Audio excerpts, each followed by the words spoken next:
자, 여러분 안녕하십니까. 지식생태학자 유영만 교수입니다. 오늘은 지식생태학자 유영만의 생각지도 못한 생각지도. 자, 그 메인 주제는 뭐냐? 구겨진 종이 비행기가 멀리 날아간다 입니다. 자, 일단 결론부터 제가 실험을 해보도록 하겠습니다. 여러분이 학교에서 배운 비행기는 이런 비행기가 있죠. 자, 그 다음에 제가 세계 최초로 개발한 비행기는 이렇게 종이를 막 구겨가지고 이렇게 만든 비행기가 있습니다. 자, 두 가지 비행기 중에서 어떤 비행기가 더 멀리 날아갈까요? 자, 오른쪽 비행기가 멀리 날아갈까요?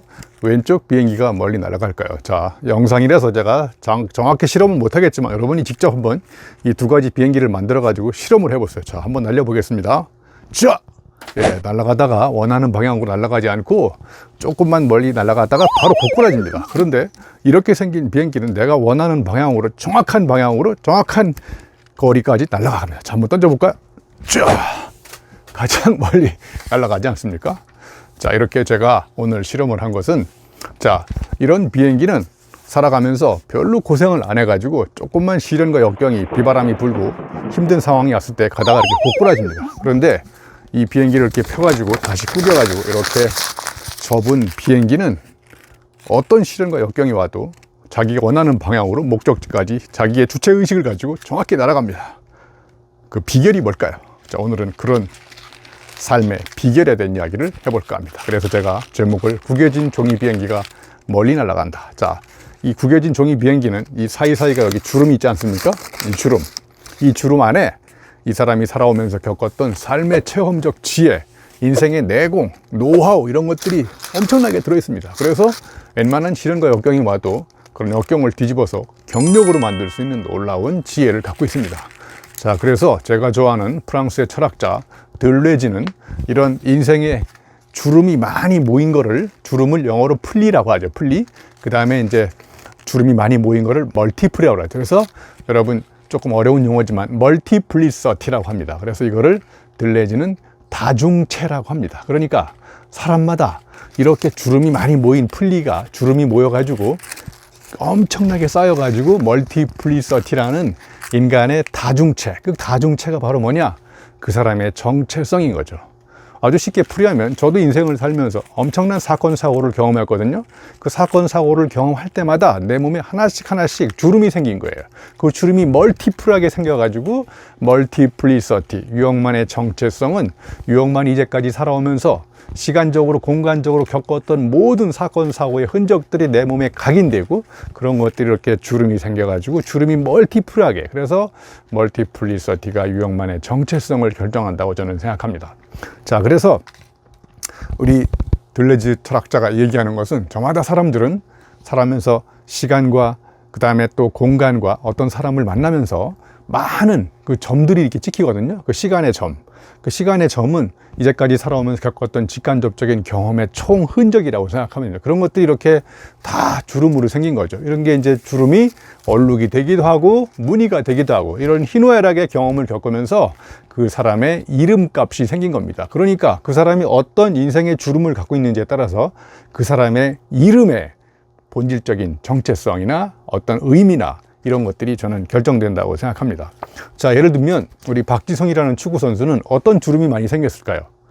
운동장에서 축구화를 신고 운동하는 그런 주름이 많이 생긴 거죠. 그러니까 박지성한테는 축구장이라는 공간과 다른 축구 선수와 몸싸움을 하면서 내 몸에 주름이 생긴 거죠. 그 익숙한 주름이 박지성 축구 선수를 세계적인 선수로 키워낸 것이고, 또 예를 들면 박태환 선수는 수영장에서 잔잔한 물결을 헤쳐나가면서 그 물결과 내 피부를 접촉하면서 수영하면서 그때 깨달았던 것들이 내 몸에 축적이 돼서 수영할 수 있는 엄청나게 고유한 경쟁력이 있는 주름이 생긴 것이죠. 그래서 박지성과 박태환은 정체성이 다르지 않습니까? 한 사람은 축구장에서, 한 사람은 수영장에서 인생의 희노애락을 겪으면서 여러 가지 얼룩과 무늬를 만들어 가지고 박지성의 주름과 박태환의 주름이 생긴 거죠.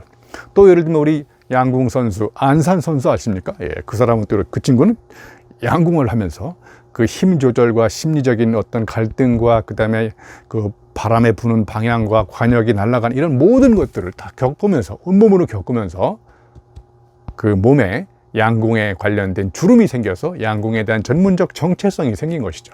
그리고 김연아 선수는 피겨스케이트 선수로서 얼음에서, 빙판에서 넘어지고 자빠지면서 그 뭐랄까 스케이팅의 어떤 놀라운 예리한 각도, 얼음과의 마찰, 그런 것들이 내 몸으로 다 받아들이면서 그런 흔적들이 또 그 멀티플리시티, 다중체가 생겨가지고 김연아 선수만의 고유한 정체성이 생긴 것이죠. 이렇게 사람들은 저마다의 위치에서 저마다의 삶을 살아가면서 저마다의 다양한 주름이 생기는 것이고, 그 주름이 사실은 인생의 시름을 겪는 것기도 하고, 그리고 여러 가지 다양한 먹구름이 낄 때도 있고, 그렇죠? 그런 것들이 다 모여가지고 그 사람의 이름을 결정하는 것이 바로, 저는 그 이름 뒤에 바로 제가 보여드렸던 이런 수많은 주름이 있다는 것이죠. 그래서 결국은 이런 주름이 많은 사람일수록, 그죠? 이 주름 속에 안에 들어있는 의미가 엄청나게 많지 않겠습니까? 그래서 영어에 implication이라고 있잖아요. implication, 시사점, 암시. 자, 임이라는 게 인이거든요. 안으로 플리케이션, 주름이 안으로 굽어 들어가서 의미를 내포하고 있습니다. 그걸 implication이라고 하죠. 자, 그러면 그거를 이렇게 하나씩 주름을 펼쳐 보이면서 이 주름 속에 들어있는 의미가 무엇인지를 설명하는 것이 explication이죠. 그러니까 implication과 explication이 다 사람이 만들어가는 의미의 창고라고 보시면 됩니다. 자, 그러면 한 사람이 겪었던 인생의 주름 속에 있는 이 수많은 사연들을 여러분 아무한테나 내가 가가지고 이 주름을 하나씩 펼쳐 보이면서 내가 인생에 겪었던 사연과 배경을 다 이야기하진 않잖아요. 그죠? 어느 정도 인간적 신뢰가 생기고 믿음이 생기고, 그리고 저 사람을 내가 어느 정도 안다라고 생각할 때 비로소 내 몸속에 각인되어 있는 수많은 인생의 주름 중에 하나씩 주름을 펼쳐가지고 이 주름 속에 담겨져 있는 삶의 의미, 사연, 배경들을 하나씩 펼쳐 보일 때, 그때 두 사람은 훨씬 더 인간적으로 친밀한 이런 사이가 되는 것이죠. 자, 이렇게 사람은 살아가면서 엄청난 고생을 하지만 결국은 고생이 우리가 더 멀리, 더 높이 날아갈 수 있는 어떤 시련과 역경을 극복할 수 있는 어떤 체험적인 지혜가 우리 몸에 각인된다고 생각하면 됩니다.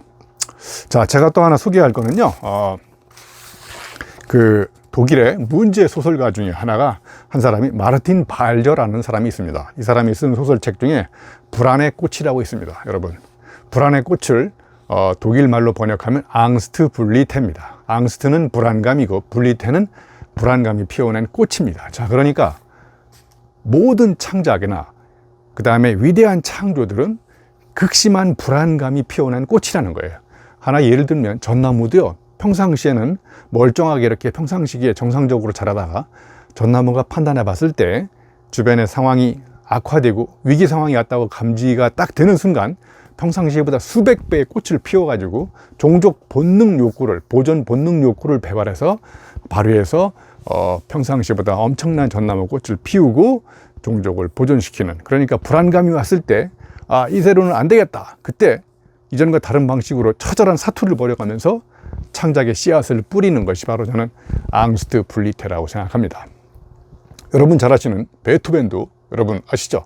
이 거의 청각을 상실할 즈음에 우리가 많이 듣는 위대한 교향곡이 탄생한 거잖아요. 그러니까 내가 더 이상 귀를 쓸 수 없다라는 절박한 위기의식, 절박감이 밀려왔을 때, 그때 이전과 다른 방법으로 머리를 써서 위대한 창작의 꽃을 피우는 이런 것들도 다 앙스트 블리테의 어떤 우리의 반증이라고 생각하시면 될 것 같습니다. 그래서 구겨진 종이 비행기 속에 담겨있는 무수히 많은 불안감, 이런 것들이 하나씩 꺼내서 창작의 원료로 사용될 때